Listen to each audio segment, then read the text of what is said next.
Well, after we go over a hypothetical like we did yesterday with DeMar DeRozan and Paul George and how things would have played out there, get to a more realistic one because it's going to play out during the 24-25 season in the Eastern Conference. Maybe one, maybe both will meet up in the Eastern Conference Finals. We'll see how it all lays out. And as part of that discussion, we need to get into the tops of the East. Welcome to the PHLY Sixers podcast with Derek Bodner. I'm Devon Givens. Brianna producing the show. All of you in the chat. And Derek, once again, for some reason, the government continues to push us away from getting to where we want to go, like train inside the Team USA practice, inside or going around the arena in Las Vegas for the USA Showcase against Canada. Other times we've been sent home because of a visit to Temple University. And now this one also has us at home for another reason. It really is. The convention center. Isn't it funny this year? We got stopped by the Secret Service. And then there have been two major political events in Philadelphia in the announcing of, Kamala Harris and Tim Walz. And then announcing of her running mate. And then the debate here later tonight. So, yes, we took the precaution of not getting stuck and what will probably be a disaster of a traffic situation, and we are recording remotely. I was talking to one of my best friends before we jumped on, and they were talking about they had to run and do something for work. You know, they're out doing their thing for work, and they're like, "Oh, I need to run here. I got to go do this." And I'm like, "You sure you want to go do that?" Yeah. Because while you're talking about going out in the Northeast, things could be rerouted from Center City and all that, and you're going Northeast. Yeah, it's gonna be a bit of a problem. You sure you want to do that right now? So yeah, no, you don't. Once again, we got pushed out. Well, hey, did somebody else push out one of the top guys in the Eastern Conference? Oh, look at that transition, Devon. It's like you've spent a couple of years behind the mic. I just want to. Hey, thank you, man. I appreciate that. By the way, Kyle has a day off. He'll be back with us at some point, and we'll join Kyle. Kyle will join us in all the conversation. But with that transition and Derek and the moving and pushing us out of our spot, our normal spot, in our office and in our studios, maybe, just maybe, as the conversation has been over the last couple of seasons, even with Joel Embiid being the MVP, there was talk that Giannis was still the best player in the Eastern Conference. Then you have Jayson Tatum winning the NBA championship as the first team All-NBAer for a second consecutive season also, so his name is in there. And that's something that Kevin Garnett and Paul Pierce talked about just a little while ago that we want to get into. We'll get into that a little bit later. But speaking of Embiid, off of that point and talking about Paul George yesterday, adding to the team with Tyrese Maxey and the rest of the team that was built around him since DeMar DeRozan decided to later on go to Sacramento, we wanted to talk about something that was also important. And we've discussed it a little bit in the past, and we wanted to tag into it a little bit more here today. And that is what things are going to look like with Joel Embiid off the floor, how the minutes should be moved around with all these different players. We know Andre Drummond will be a part of it, but it's not just that. It's also who's out on the floor with Andre Drummond, with Tyrese Maxey, as we've seen in the past, and what that might look like with Joel Embiid off the floor. So as everybody's jumping in from Gavin, Winona, Jay, Rick, Noob, everybody that we see so far in the chat, Derek, what are these minutes going to look like? How do we expect Nick Nurse to maybe navigate this early on and then shape out at some point as the season goes along? Yeah. So I guess just sort of to lay the groundwork, the Sixers have never, not once in Joel Embiid's career, outscored the opponents for the season with Joel Embiid on the bench. It's usually been pretty bad. Like if you average it out over the course of his career, as my cat Stale will not get out of the screen. If you average it out, she really is. She's anyway. If you average it out over the course of his career, the Sixers outscore opponents by 8.6 points per 100 possessions with Embiid on the floor, and they get outscored by 2.5 per 100. So it's an 11-point swing over the course of his career.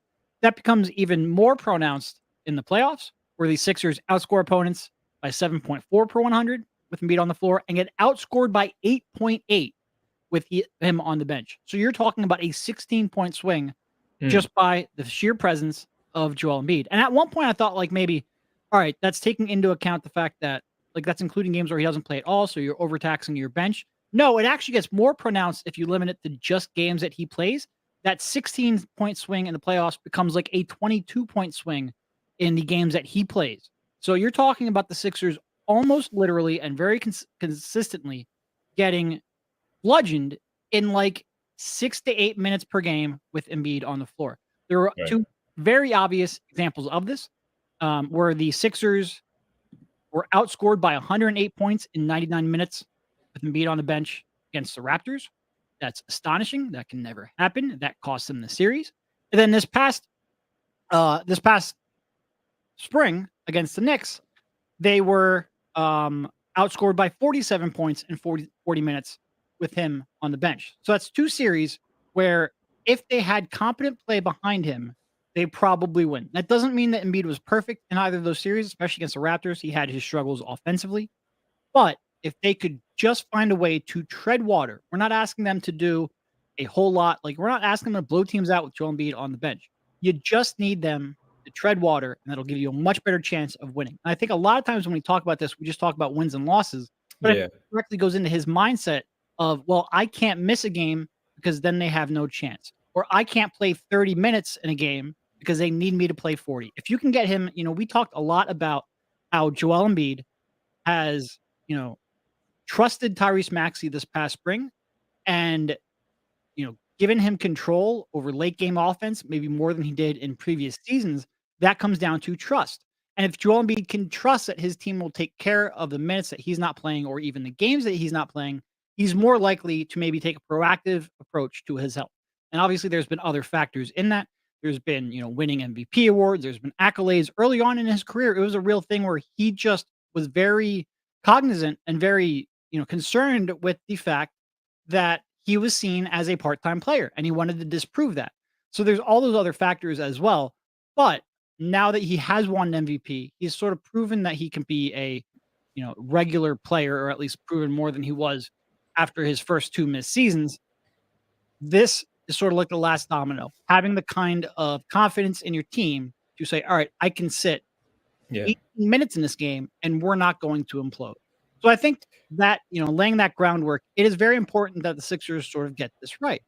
And I do think they are better equipped to solve this riddle than they have been at any point. Like when you have Tyrese Maxey and his ascension into being a, all-star player, and you have Paul George, who I don't even remember how many all-star games he's made, a whole bunch, probably going to be a Hall of Famer. If you look at his Hall of Fame probability, I think we're talking he's a Hall of Famer. Basketball Reference gives him like a 98% chance. I know a lot of people might not agree with that, but I think it's almost no doubt he's a Hall of Famer. When you add those two and you add in a very capable backup in Andre Drummond, at least regular season capable, and I guess we'll get to that in a minute because that is one of my keys, this should be a year where they can... My cat is just knocking random stuff off my desk, and it's completely part of the team here. We need to have a segment in regards to your cat during the season. She's like just swiping stuff off my desk.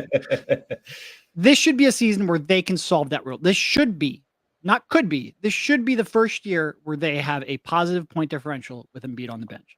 So laying all of that groundwork out. Yeah. No, go ahead. No, go ahead. Continue. I can. I was just saying, laying all of that groundwork out, it's just, all right, so now what needs to happen for that to actually occur?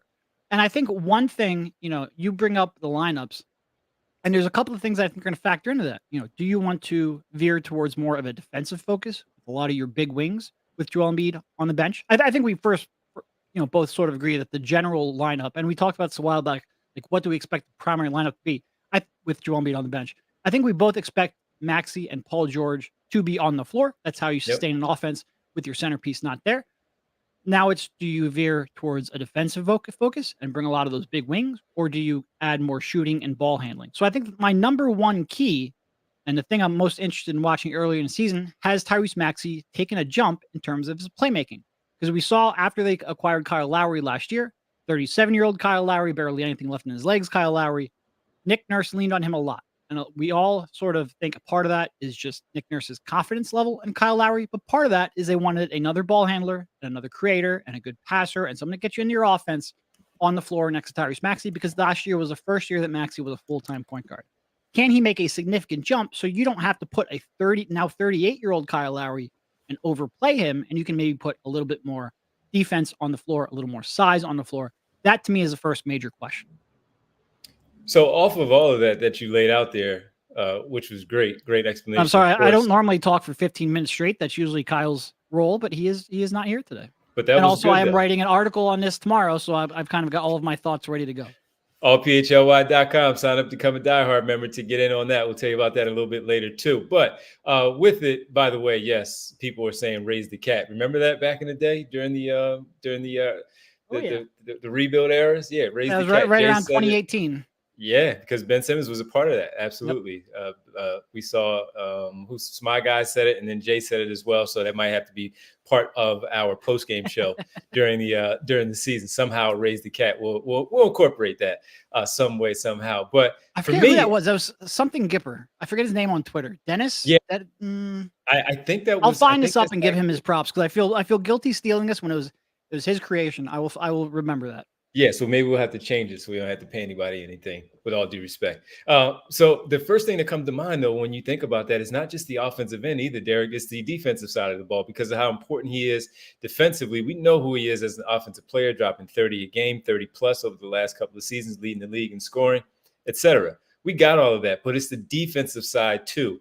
And Paul Reed being on the floor, Mo Bamba being on the floor this past season, Andre Drummond a few years ago. Now he's back, as you talked about him.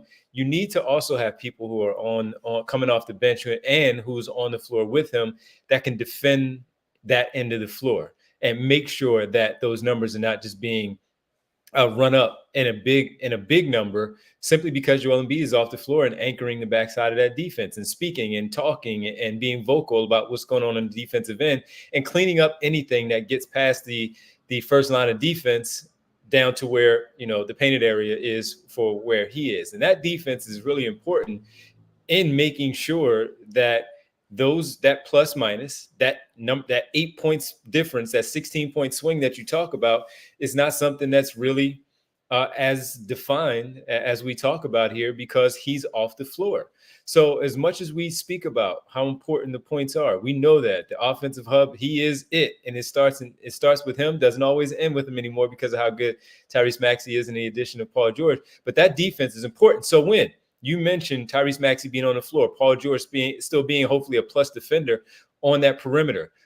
Now having Andre Drummond on the back end and whomever else is on the floor with him, whether it's KJ Martin, Eric Gordon, Ricky Council at the wing position, maybe Kelly Oubre is on the floor also coming back in that substitution pattern. Whoever it is out there on the floor has to be able to defend the floor. And then plus, as we talk so much about the defensive part of the defense we know is also the rebounding. You have to secure those rebounds so you don't get those extra opportunities to get that second chance points, to put those points on the board, to make it to everything you just laid out, that +8 and that 16-point turnaround because Joel Embiid is not on the floor. So if they're able to do that and sustain that at a much better number, and at this rate, he's looking at +1. Can you just have a +1 when he's off the floor so you don't lose much ground when he takes a seat? So it doesn't look so bad as we talk about it because we all know it. It's his mindset of he has to get back on the floor. Now Nick Nurse has to change the substitution pattern, get him back on the floor quickly so things don't get too far out of hand and make it look as bad as possible. And then when you go to the offensive side, we've seen so much now with Tyrese Maxey anchoring that non-Embiid lineup. In the past with Tobias Harris out there on the floor, or he and James Harden out there on the floor together. But more specifically this past season, since Tyrese had elevated his offensive production and Tobias Harris being there, now you have Paul George. So with those two carrying that, maybe with someone like Eric Gordon on the floor, taking those outside shots, getting the ball to drop, Kyle Lowry on the floor, as you talked about, setting up Maxey and Paul George as well, and just being a smart, crafty veteran player who knows how to run a team, get his buckets when need be, even get us to the free throw line. That we know points matter, so the points matter. No matter how you get them, you just get them and make sure that, again, it's not a lopsided thing when Joel Embiid is off the floor. So with now knowing who Tyrese Maxey is as a scorer, he's already seen all these defensive lineups. We've seen all these defensive coverages that come after him, trying to take the ball out of his hands. We all remember, give the ball back, get the ball back, Tyrese, go back and get it, because you can't just give it up and expect somebody else to go generate something that's not there for them. Have to go get the basketball. We know he can score and carry and anchor and lead. And we talked about Jamal Murray yesterday, and speaking about when Nikola Jokic is off the floor, we've seen a lot of times when we were discussing the playoff run, the championship performance that they had, Jamal Murray, the times where he's really going nuts on the floor when Nikola Jokic is off of because of his scoring ability. That's where we are going to look for heavily in seeing a Tyrese Maxey and now even Paul George can make sure that they do that part when Joel is off the floor. Yeah. And that is a big part of why, where I started was with Tyrese and whether or not you could trust him, not trust him, but whether or not you think you don't need to sacrifice, a little bit of defense to get more playmaking on. Because if you do, then you can get your better perimeter playmakers or better perimeter defenders on the floor. You mentioned, defense. That is, I think, a very key part of this. When you have Maxey and Paul George on the floor, as long as you have enough shooting, you should be able to remain competitive defensively. The goal is to not make too many sacrifices defensively. Andre Drummond will obviously help with the rebounding. He is not necessarily the greatest interior defender. He does not alter shots at the rim like Joel Embiid. Few do, but Andre does not, despite his size. So denying dribble penetration is going to be key. And if you can put your better, Kelly, Martin, obviously, even Ricky Council, if he develops enough, if you can put them on the floor, that's going to be less of a concern. So I do think a lot of this goes back to Tyrese. I hate putting so much on the shoulders of is he 23 or 24 at this point? I think he's still 23. I think he's 23. It does. Yeah, I hate putting that much He's pressure a young guy. on a young kid.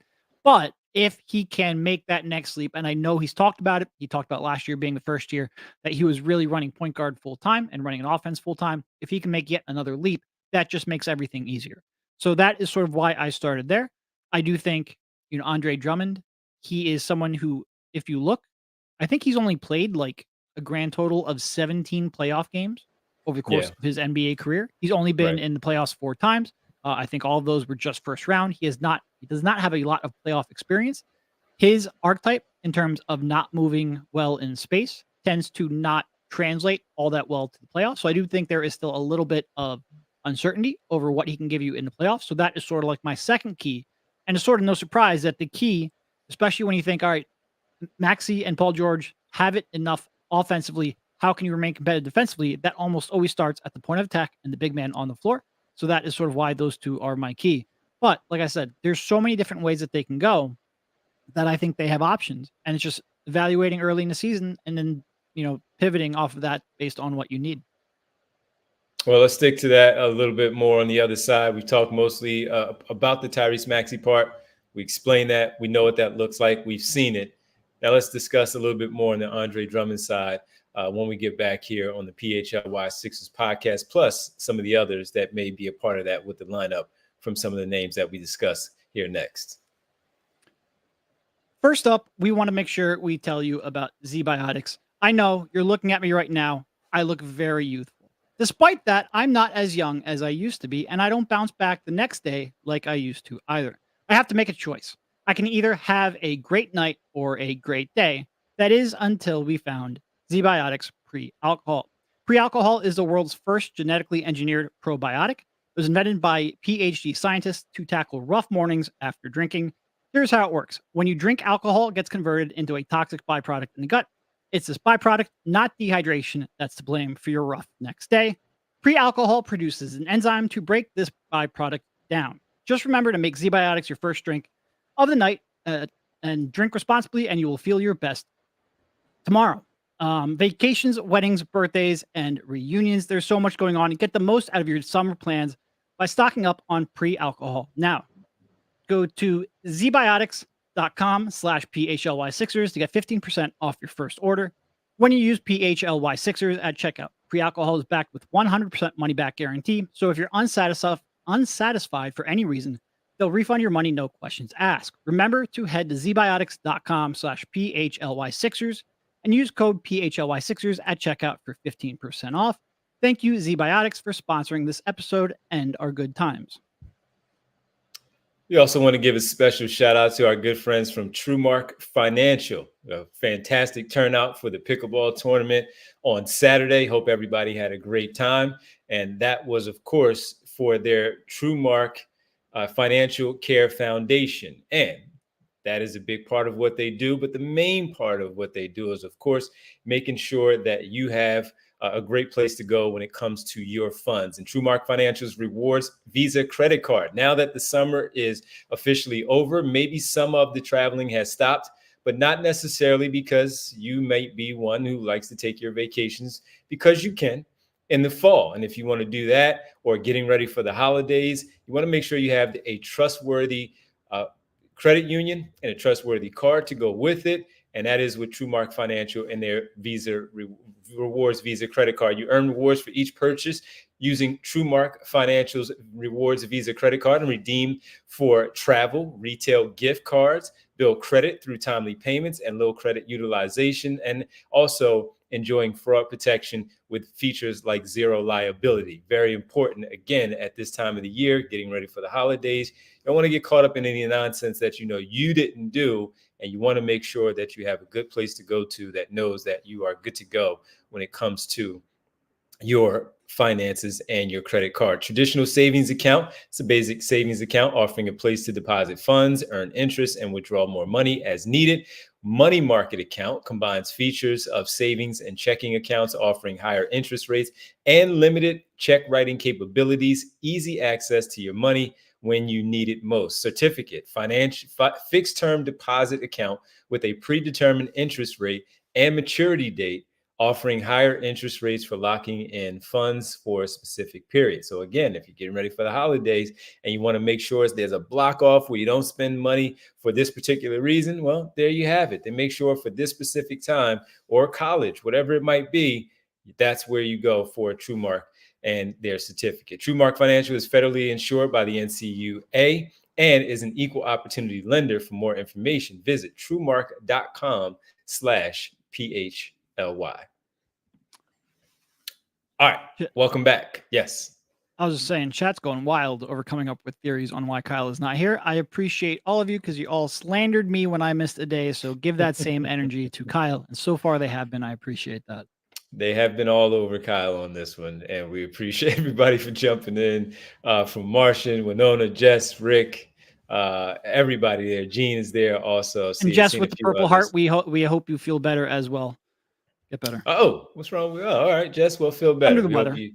Hope you feel better. Val, Phi Chi, everybody that we see. All right, we're going to see a lot of Andre Drummond as well. Saw something that he's back in town. As you know, some of the guys get here early September to get reintegrated into the city, get ready for the start of media day, training camp, and the preseason to get geared up for the regular season. And he had an appearance at a local school, which is great. Andre Drummond is a fun guy to talk to, and he'll do things like that. Now, on the floor, you need to also be a very reliable one that we've seen in the past, where a lot of people were ticked off that he left in the first place in that trade for James Harden. He's back, and as you talk about those non-Embiid minutes, Derek, Tyrese Maxey being central figure number one, maybe Paul George right there with him, simply because we haven't seen it. But we also have seen Andre Drummond in that spot, and it's going to be really important for him to do that. So, but he's also not been known, while his rebounding is there and offensively not known for his offense, he will give you a double-double. He will give you contributions in those ways. But one thing people do have concerns about is his defense. So when you talk about Embiid being off the floor, part of winning those minutes is the defense of the backup center. Can he be any different from some of the recent candidates that we've seen in the past? Yeah, I mean, look, I think like I said, the key, I think, to Andre being better defensively is to have better perimeter defenders in front of him. Like, he's 31. He's a huge, huge human being. He's not all of a sudden going to become quicker of foot. It's just sort of who he is. So you've got to limit the amount of damage that weakness can cause. And you're going to keep him in a deep drop. You have really no scheme diversity here.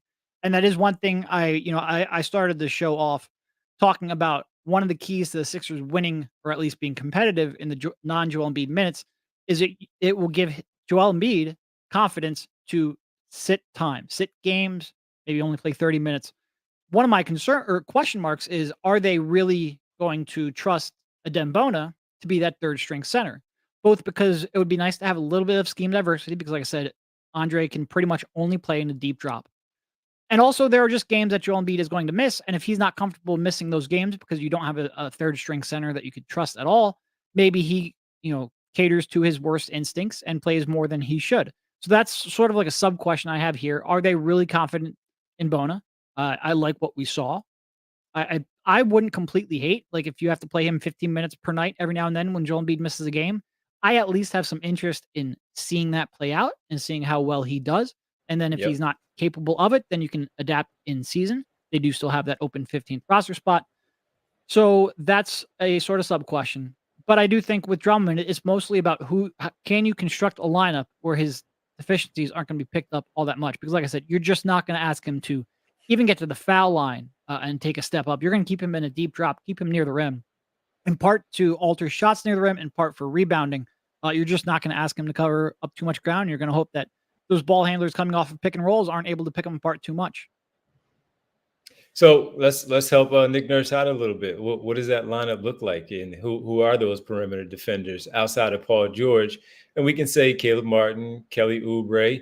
If let's say Embiid doesn't start, we would imagine that if that's the other four starters there with Martin, Oubre, George, and Maxey, all right, he's going to be out there with those guys in that game. But if Embiid plays and he's just simply in a normal substitution role there, and he's coming in with some players off the bench, or however that plays out, maybe one or two starters will be out there, most likely Maxey and George. But what do the other two look like? If it's Eric Gordon out there, he's not an answer defensively. Offensively, we know he's out there for that. Kyle Lowry could be one. You mentioned Martin, Council.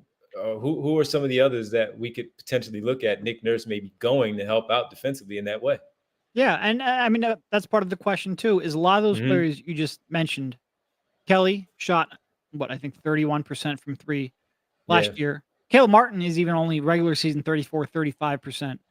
Ricky Council, I know, shot like 37%, but I think he made like a total of 12 threes last season. So part of it is, if you put these bigger wings, these more versatile defenders, are you going to have enough shooting around them? So another key part, I think, is going to be end up being, can those three specifically, and I think Martin's in a different class just because he's had so much playoff success with the shot, and he at least has a longer track record of shooting mid-30s in the regular season. But can those three spread the floor enough where you're not, again, trying to lean towards Eric Gordon? Which I don't put Eric Gordon in the same, we're going to talk about Kyle Lowry, or we did talk about Kyle Lowry. I worry about Kyle Lowry more defensively than I do Eric Gordon, because Eric Gordon is a little bit bigger. He's got an extra inch or two, but specifically he has a much longer wingspan. So I think he's a little more capable of defending twos than Kyle does. But can you resist the urge to maybe put, like I said, Kyle Lowry on there, because you can get enough shooting from those three bigger wings? So I think that is going to be a pretty big key as well. In terms of where Nick Nurse starts off, I think he's probably going to put another ball handler alongside of Maxey, whether that means a legitimate ball handler, like a primary ball handler in Lowry, or maybe a secondary one like like Gordon. I think he probably starts off there. And then, obviously Paul George, and then Caleb Martin, and then Drummond. I think that's probably the group. Yeah, and it's one we haven't mentioned at all in any of these conversations with this of him being out there on the floor is Gershon Yabusele. Just not that we forget that he's here. We just kind of lost him because, number one, they have so many people, and we're talking about depth on this basketball team, which is really good. We'll see how it plays out once things get started. But could he be a candidate that's out there on the floor to help out not only with that defense, but also rebounding and kind of balancing out what an actual traditional lineup might look like? Yeah, no, I think he definitely could. The reason I'm not bringing him up now is I just kind of want to see him in NBA action before I figure out how to best use him. Because it's been so long since he played in the NBA. He's grown so much since that time. I just want to see how well it translates, and then we'll move from there. I wouldn't necessarily think he'll be in the day one rotation. He could be. I'm not going to guarantee he's going to be in the day one rotation. Let's phrase it that way. And then we'll see how he plays and pivot from there. I think that's probably why he hasn't been top of mind for me yet. We can also mention Reggie Jackson for this too. I mean, with the chemistry that they had in Detroit, offensively at least, understanding how that might work out well together too. We forgot about him. Yeah, but that's, again, going back to, are you going to trust Tyrese enough to run the offense? Because Tyrese and Reggie, I don't think, work well enough defensively at all. I think that could be really, really tough to overcome. And I think that's pretty key to my, what I started this off with is, do you trust Tyrese enough to run the offense? We know he has that great chemistry and synergy with Joel Embiid. Can he run that offense in a productive way without the big man on the floor. That was a struggle at times last year after Embiid went down. There was an obviously part of that was that defenses were able to gear up so heavily to blitz him, and they didn't worry about almost anyone behind him to beat them. Now you have Paul George, and the gap between Tobias Harris and Paul George cannot be overstated. So I hope that that helps take away some of that. I hope that Maxey's experience last spring in trying to be the focal point, and not just the focal point, but the undisputed focal point, the only one on the floor anyone was really concerned about. I hope that experience will help him this year as well.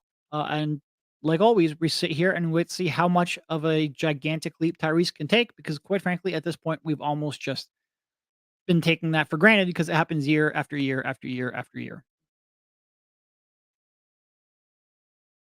The guy's good, and we expect him to still be as good. We talked about it, even just having fun late yesterday after the show about would you rather.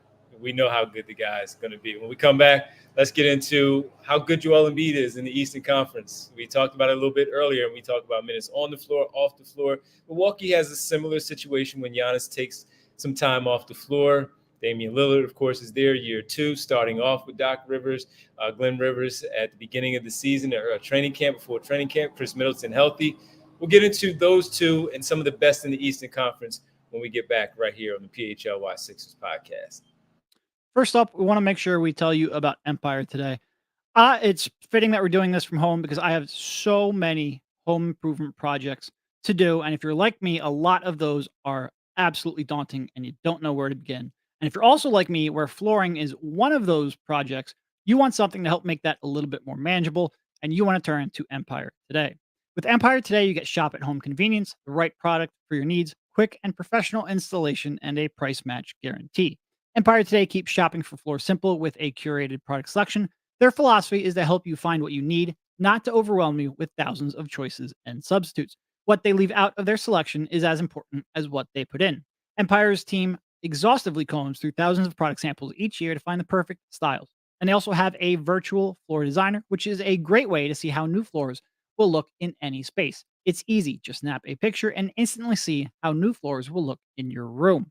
Shopping for floors at a big box store can be frustrating. You might talk to someone today who was working in plumbing yesterday. Flooring is all Empire today does. They live and breathe flooring, so you can be confident you're getting honest, upfront advice.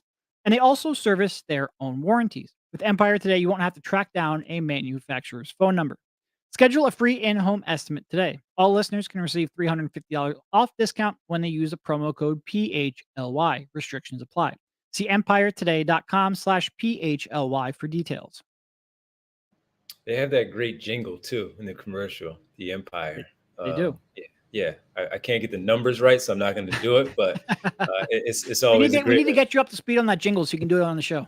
Yes, I'll do that. Also, want to tell you about our PHLY family and becoming a diehard member. We just recently had not only the pickleball collaboration with TrueMark, the pickleball tournament, but we also had the Eagles watch party on September 6th, that Friday, for the start of their season, as they were in Brazil to take on Green Bay. And what a turnout that was as well. It was a great turnout, great people. But we also want to make sure that to let you know, if you do become a diehard member, you have an opportunity to get early access, or maybe some off here, 10% off or 20% off of events when we do have these types of turnouts with our PHLY diehard family. You get post-game shows. You get premium written content from members at allphly.com. Derek just teased part of our conversation here to start things off, of course, is what's going on with the non-Embiid minutes and how it may look. Derek's going to have a story for you on allphly.com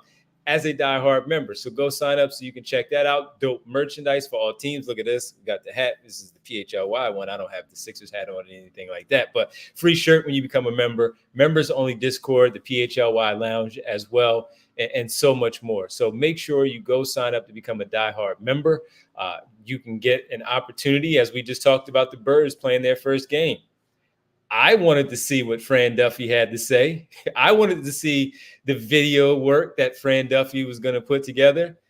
I can do that because not only am I a teammate of his at the place, but I'm also a diehard member, and I can go to the website and take a look at some of the things that Fran offers now as a part of the PHLY team here, and showing how the Eagles won, how this pass was completed, how this play was designed, and how these things happened in the Eagles' victory over the Green Bay Packers. So if you become a diehard member, you get the same type of access that Derek, myself, Brianna, we all do here as part of this PHLY team. So go sign up, allphly.com, and go check out the locker as well. And you maybe want to get one of these hats or some of the shirts that we also have there. And if you join now, you might even see Devon in the Discord. I say might, because it's far from a guarantee. Devon has a social life and he is able to get off of social media, unlike Kyle and I. But you will definitely see Kyle and I in the Discord, which is a great little community. I pretty much despise Twitter at this point. I use it because I need to for my job, but it's not a great place to have actual reasoned and reasonable basketball discourse. That's one thing that I like about our community we have here. We're all respectful to each other. We're all there because we share a common passion. It's easy to be, you are opting into that community. So I think everybody there wants to make it the best that you can be. And we talk about not only basketball, but we're talking about music last night. We have a photography channel. We have all kinds of places where we can talk about our shared passions and interests. And it's nice to have that community outside of a place like Twitter, where you're just screamed at every time you post. It is, I think, real nice to have. Twitter is a bad place. Jess, even though she's not feeling well, she's still in the chat. She's contributing. She feel better. Jess, she says, I'm the worst. I feel like, Devon, I'm never in the Discord. Jay the Jungle says, he's not, and neither are you. So I will be in there at some point, and maybe more during the season as we get things started. I'll be in there. So, so I'll be in there. Martian says Devon in the Discord like Ben Simmons in the lineup. Well, that's also an unfair thing. Very true, when though. Ben Simmons takes a three, Devon will show up in our Discord.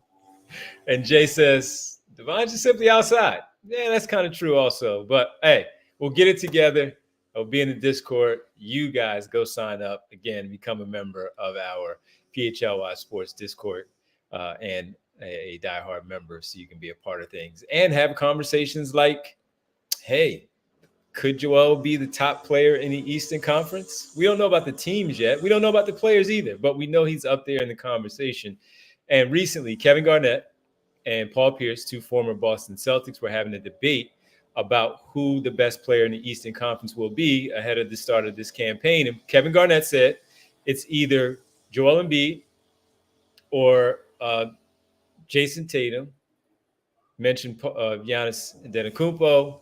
Paul Pierce said, no, it's not Joel Embiid. It's either Tatum or Giannis. And it was a fun back and forth discussion because Paul Pierce, man, he has these eyes that are only green and they only go forward in that one way. Whereas much as I criticize Kevin Garnett, I never take away from the fact that he's a Hall of Famer and a great player, worthy of everything that people discuss. You can talk about where he ranks all the time, all of that. That's just normal basketball discussion.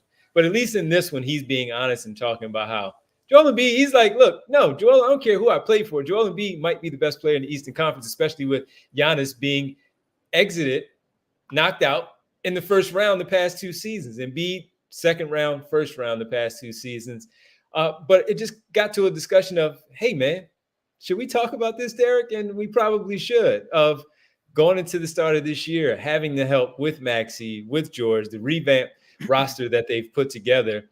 We've already said they probably have a better team than Milwaukee from top to bottom because of the depth and also needing to see what Damian Lillard looks like year two, Chris Middleton being healthy, what these other pieces look like. You now have Gary Trent Jr. there. Brook Lopez looked like he's taken a bit of a step back, at least last season he did. So I thought it was an interesting discussion. We thought it was an interesting discussion of, is Embiid, minus championship, is Embiid the best player in the Eastern Conference as we get ready to walk into 24-25? Yeah, look, I guess where I'm going to start this, we'll just start off with cross him off the list then. Jayson Tatum does not belong in this conversation. Whoa, he won the championship. Well, and that was both of their reasoning. And look, I understand Paul Pierce, like you said, the Celtics, glasses that he's looking through the worldview. They are strong. And Garnett too, I guess, a little bit. Both of them, their justification was, well, they just won a championship, which is so prisoner of the moment. And look, I would think Kevin Garnett, as someone who was, the lack of playoff success plagued him, dogged him, like ruined his reputation for the first, 8-10 years of his career until he got to Boston. Yes. I would think someone like that would have a different perspective than just like, well, this guy won, so clearly he's the best player among those three. First of all, Giannis has won as well. And you're talking about Giannis with 2 MVPs and 2 Defensive Player of the Years, Embiid with an MVP, and Tatum with none of that. So if it's just about winning, then Giannis has more, frankly, just as much of a case as Tatum, and he's a better player. And that to me, like, it's one thing. I don't think you can completely remove postseason from it, specifically when you start talking about a player's individual performance in the postseason. But because I think Joel Embiid, you do dock him a little bit for the fact that regular season success. I think in the regular season, he is the best of those 3 players right now, and I don't think it's particularly close. I would understand somebody docking him because his regular season individual performance has not translated to the playoffs at the rate you would want. I think there's reasons for that. We talk about those reasons a lot, from injury to team construction. But I understand at least that viewpoint. But just those Celtics won, so Tatum has to be number 1.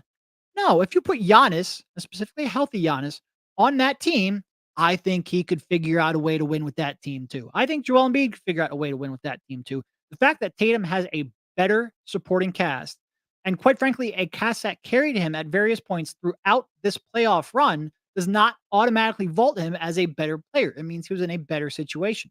And look, at various points of the past couple of years, when I've filled out Tim Bontemps' straw poll, I've had Tatum in my top 5, usually somewhere in that 5 through 8 range. So I'm not completely, dumping on Tatum here. Apologies if that was a pause, but I want to say a different word, and I'm trying to keep it clean, so I didn't say the S word that I was really thinking of. What's up, Roku TV? What's going on? But so I'm not completely against Tatum. I'm just against him in this top 3 player in the world conversation. And really, when I look at this conversation, obviously you had like the Steph, KD, LeBron era. And I don't want to necessarily say that era is over, because all of them are still playing at incredible levels, but they're not dominating the league like they were in the late teens. This era, the 20s, is about Jokic and Giannis and Embiid.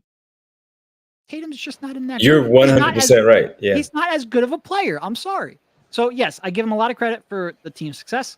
I give the Celtics a lot of credit for building an absolute juggernaut of a team. And I give Tatum a lot of credit for, quite frankly, a player that I didn't love coming out of college, coming out of Duke, developing into one of the 5 to 10 best players in the world. He's just not a top 3. No, he's not. But now look, when we're talking the East, is he top 3? Because who are the other candidates? Jalen Brunson, Donovan Mitchell. Oh, he might be top 3. Jaylen Brown. Yeah. And honestly, so the biggest competition is some of his teammates. Yeah, Jaylen Brown. And that's it. Well, Drew Holiday and Derek White for what they do, but they're the 2. And Jaylen Brown, that could be a conversation. We've already seen some others mention him in there as well. But when it comes to the East, he is in that top 5. It's just a matter of where. Jalen Brunson did get his team to the finals. Well, he got hurt too, so he didn't get a chance to face off in that finals against the Boston Celtics to actually see what he would do and how he would carry. But yeah, I think it's between Giannis and Embiid. And the one thing that Tatum and Embiid have, if we don't ignore the playoff success, is they too have championships, 21 and 23. Both of those two have, or 24. Both of those two have won championships, where Joel Embiid has not. But it doesn't mean that going into the start of the season, of how we look at him, look at this team, being a finalist in the MVP conversation the last 4 of the last 5 years because of how good he was. If he wasn't injured last season, he probably would have been there again, because most of us thought he was at least in the lead when he went down. It's a good discussion to have. It's always a fun one to have of what they're going to look like, because it was really the consensus was always, no, Giannis is better. Number 1, he won a championship. He doesn't miss games. That's number 2. And he performs in the postseason, even if he's knocked out in the 2nd or 3rd round, where Embiid is normally knocked out in that 2nd round and he's not getting his team past. We can look at some numbers where he hasn't performed well enough to push them over the top to get to that Eastern Conference Finals, where Giannis has done so. But to the point of what Garnett was saying, he has been knocked out in the first round the past 2 seasons. Injury aside, that's not his fault because we've seen him perform, but he has been knocked out. We've seen other things where we've looked at him and we can point out certain things in games now where we're like, all right, Giannis just doesn't look right anymore. Not the physicality and getting to the rim and finishing. It's some of the other things where now he's chasing people and being all ticked off about this because he doesn't get the basketball after breaking the record of Milwaukee where another team didn't notice it, or the ladder gate here in Philadelphia a couple of seasons ago where those things are not highlighted as much. When Embiid would do it, those things are pointed out. Now, that's not necessarily play. It's just more of when we looked at Giannis, we always looked at the fun, loving, hardworking, look at how he got here and won. It does Embiid almost seem like that stuff too. It does almost seem like the responsibility of winning a championship and competing for that every year has like taken his, obsessiveness about competing and ramped it up to a point where it might be a little, I won't say destructive, but it might be a little bit counterproductive. It might be dialed up a little bit too much. Yeah. So look, the guy's still going to be a top 3 player. Being injured, not qualifying as much as he wanted to for the Olympics this past run in the summer. Also, he's going to be back. He's going to be ready. He's getting married. All right. If we talk about marriage and all these things changing, Joel Embiid, does the lack of success in the Olympics, does that ramp it up for him a little bit more? The fact that he's not talked about as much maybe as that top player in the Eastern Conference, and quite frankly in the NBA as a champion, does that give him that extra motivation, Derek, that you just talked about, where he uses that and overly obsesses over that, but he uses that and he bottles it up for the good, like we saw these years before where it resulted in an NBA championship, multiple MVPs, Defensive Player of the Year conversation, all of those things that he comes back. And quite frankly, I think that that's going to be the case. I think he's going to come back. He's going to be hungry. He's going to be ready. And he's going to want to knock down the Sixers for putting this team together. The Knicks are being talked about them more. The Boston Celtics just won and the Milwaukee Bucks did not. All of those things are going to come into play with a healthy Chris Middleton, the failure of seeing Drew Holiday not there and going to win again, Damian Lillard not having that success. All of those things will, I think, be a big part of Giannis's best foot forward for this upcoming season to try to be right back in that conversation to push him right back up top where we're talking about him with Embiid and Tatum and the rest. So full training camp with Glenn Rivers. See how that thing plays out. Giannis. I love your dedication to Glenn. I need to get on that same page. It's just habit still has me calling him the other name, but I appreciate you and Zoo for that. Or just say Rivers. Yeah, just say Rivers. That's easy too. You don't need everybody. Everyone knows who you're talking about when we're speaking of the head coach of the Milwaukee Bucks. So that's going to be a good one. So real fast, top 5 or at least top 4 in the East: Brunson, Giannis, Embiid, Tatum, no particular order. Who's the 5th? Is it Donovan Mitchell? Is it Jimmy Butler? Is it someone else? Jaylen Brown. Is it Jaylen Brown? Yeah. That's my bad. Not even mentioning him. I think I agree with your top 4. And I think, look, at the top, I know this is a Sixers show, so I'm supposed to say Joel Embiid. And I think in the regular season, Joel Embiid has been the better player the last couple of years. And I know that Giannis has ended the season with injuries the last 2 years. I still think, if we're being honest, we trust his health and his conditioning and the way he takes care of his body a little more than we trust Joel Embiid and a string of lower body injuries. And his playoff track record, despite the last 2 years, which again has been frustrating, is greater than that of Joel Embiid. I could see you go either way with that. So I think that's 1 and 1A in that regard. You might prefer to build around one archetype over the other, but they're both, I think, worthy of being in that discussion. And they're the only 2 of this group that I think are worthy of being in this discussion. And that was a point I tried to hammer home early on. 3, I would go Jayson Tatum. And 4, I think Brunson, given what he did this past year, is deserving of that. Maybe not the long-term track record of that, but what he did last year deserves that. Yeah. So after that is real interesting. It is. Do you put Jimmy because he coasts in the regular season and just didn't have a chance to prove it in the playoffs, but he's old.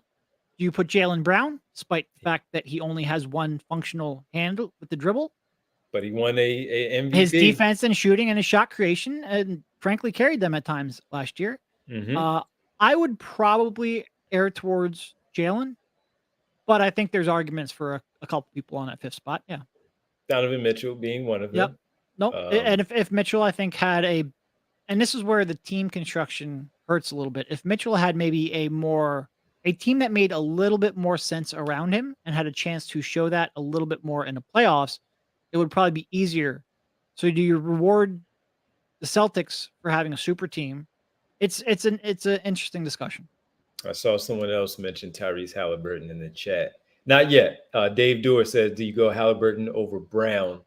I would not. Brown basically won that championship for them, and he walked away with the Finals MVP. So I think you give that one to Jaylen Brown over Tyrese Halliburton, as good as he is, as talented as he is, and what's on the horizon for Tyrese Halliburton. I would still lean. I think I would go Brown as well. I agree with that. Yep. All right. And what's your 5? You didn't give me your 5. So it's Embiid, Giannis, Tatum, top 3. Jalen Brunson, no doubt about it, in that 4th spot. And I would give it to Jaylen Brown at the 5 because of what he did with the struggles that Jayson Tatum did have. And everybody's scorching Jayson Tatum. Part of the reason why they got there is because Jaylen Brown took it up a notch. He took it up a big-time notch, picked it up a level that locked that championship in. We know the importance of Drew Holiday, Derek White, Al Horford. We already understand that, but they would not have won that championship. And quite frankly, again, Tatum had a great final game. Jayson Tatum had a great run to the finals and played well in the finals to secure that finals MVP. So my 5th would be Brown in that order. And then I would probably lean Mitchell over Halliburton, even though Halliburton got the Pacers to the Eastern Conference Finals. I would still lean Mitchell over Halliburton in those. Jimmy, just because of the past success, do I bump him up and put him at 6 in front of those two because he's gotten to the finals? Maybe I do that. But we're talking about this 24-25 campaign. Jimmy Butler did not do that for his team last season. So I would maybe put Mitchell, Butler, and then Halliburton. Yeah. And Jimmy's interesting because I do think in some of these discussions, we can be very prisoner of the moment. And the perfect example of that is Tatum over Giannis because Tatum won more recently. Well, as long as Giannis is still playing at the same level, I don't really care that his team's success came, 3 years ago. I think it's still relevant in the conversation. But Jimmy's interesting because he's right at that age where you can't guarantee that what he did 2-3 seasons ago is going to carry over. So I think that's a fair distinction. Yeah. And then if we round it, so at least those are the 8. Halliburton makes 8, somewhere around there. So 9 and 10 is also interesting because that's when you start to go to Paolo Banchero. Even as a young player, has he elevated that level of conversation? Where's Trae Young? Where is who else do we have? Julius Randle, healthy, also playing well, right? Do you include him in there and some of the other players in the Eastern Conference and where they are? And look, DeMar DeRozan, he might have been in the conversation, but now he's out west, and so you take him out of it. So 9 and 10 would be very interesting to see where they fall. But rankings, when we talk about that, we know how most people feel about the Sixers City Edition jerseys and where they want them to go, especially after that great Maxey Museum presentation and sharing with us the 01 Maxey jersey in all black that everybody loved. And I think it came out pretty early on that would not be for the 2014-15 season. If that comes out, that would be in a future season. By the way, Gene Ross said Tyrese Maxey. How did we forget about him? Tyrese Maxey, top 10 in the Eastern Conference. Good one. Top 10, one. Yeah. Not top 5, but he's in the conversation for top 10. He's in that conversation for top 10. Good one, Gene. Thanks for reminding us of the guy we talked about a lot on the show.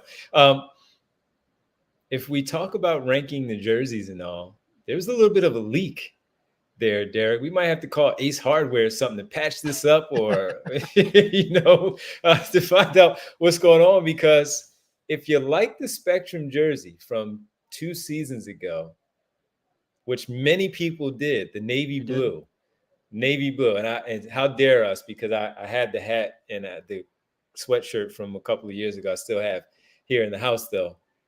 I have the cream sweatshirt also. Okay. And there's a leak out there that might be the one, the white Spectrum uniform, because of a great concert that was put on here. And one of the lead members of the band, that was, of course, Pearl Jam, Yep. had a It was Maxey. Jeff Ament was he's the bassist for them. He was wearing it last night. Had a Maxey jersey on in the Spectrum colors, but it wasn't navy, Derek. It was white. Yep. And it looked pretty clean, man. Yeah, and we don't know for sure whether or not that would be for this upcoming season. I don't think that's been one of their city edition, because like you said, the previous one like this was blue. I do think part of the reason I like that edition of the city edition is because of the color blue, I think, worked well. So I'm not necessarily sure that a white base is going to work the same way it did. I'm not sure I would like it as much, but I also have a tendency to really be harsh on these city edition jerseys until I have a little more time to spend. Like, I feel like my initial reaction is always, ugh, and then I grow to like them over time. Except for Boathouse Row. That one I never bonded with. Don't do it again. Move on. But like the City of Brotherly Loved Ones, I didn't necessarily like when they first came out. I kind of grew to like them. It was pretty good. But I do think my first initial impression, and if this ends up being the City Edition jersey, is I definitely like the blue better. And I think the blue is kind of like the ingredient that made it work. And I was kind of lukewarm at best on the white version of it. The white, I thought seeing it on Jeff, I thought it was clean. Those looked nice. Looked like part of it was cut off. I don't know if it was something that somebody covered up in the photo. And then there was one from a guy who does jersey things around sports, and he had a much cleaner version, a much cleaner look of it. I thought it looked pretty good. Especially once I saw the second one of the guy who does the jersey stuff and leaking out the jersey information from some teams and sports teams out there overall. I thought it was pretty good. It's not better than the navy blue one. No, not at all. But I thought it would look pretty good with the numbers being in one color, the words being in one color, and then the number being in a totally different one. I thought it looked pretty decent. And if anything, with the numbers that go along the side, once again, I mean, the coloring that goes along the side with the red, the orange, and blue and all of that, I thought it looked pretty good. I thought it was decent. I think that most people will be surprised, pleasantly surprised, as you said. Once you get a first glance at it, you're like, and then you're on it once you see it up close and feeling much better about it. Actually, I didn't dislike it. I liked it. I did like it. Like I said, my initial reaction is almost always like, So I need to give it a little bit of time to sink in.